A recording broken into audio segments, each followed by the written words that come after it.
Saudi আরবে বসবাসরত বাংলাদেশি প্রবাসীদের জন্য এখন বড় দুশ্চিন্তার নাম পাসপোর্ট সংকট।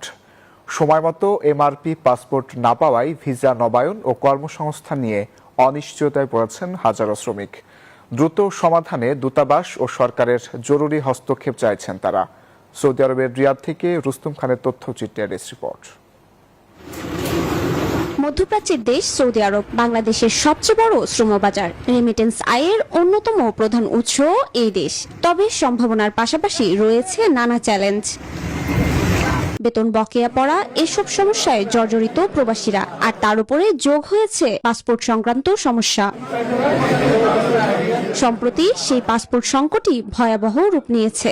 অভিযোগ উঠেছে দূতাবাসে 4 মাসেরও বেশি সময় ধরে জমা পড়ে আছে এমআরপি পাসপোর্ট। ডেলিভারি বন্ধ থাকায় এ পরিস্থিতি।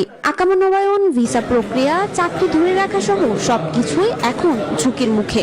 আমরা যে এমআরপি পাসপোর্ট যা আছে তা যদি পুনরায় চালু হয় আমাদের জন্য বেটার হয়, আর যদি না হয় এমআরপি অনুযায়ী যদি এই পাসপোর্টটা সরাসরি যা আছে আমাদের এখানে তাই। বাংলাদেশ থেকে এমআরপি যে আবেদনগুলো তারা গ্রহণ করেছে সেই পাসপোর্টগুলো আসতেছে না, এবং যারা ই পাসপোর্ট আবেদন করেছে সেই পাসপোর্টগুলো আসতেছে না। আমাদের একটাই আকুল আবেদন, প্রবাসীদের সমস্যাগুলো আছে সেগুলো সমাধান করতে দ্রুত গতিতে। দ্রুত সমস্যার সমাধান না হলে বড় ধরনের সংকটে পড়তে পারেন হাজারো শ্রমজীবী বাংলাদেশি। এক্ষেত্রে দূতাবাসের হস্তক্ষেপ কামনা করেন তারা। Desk report, news 24।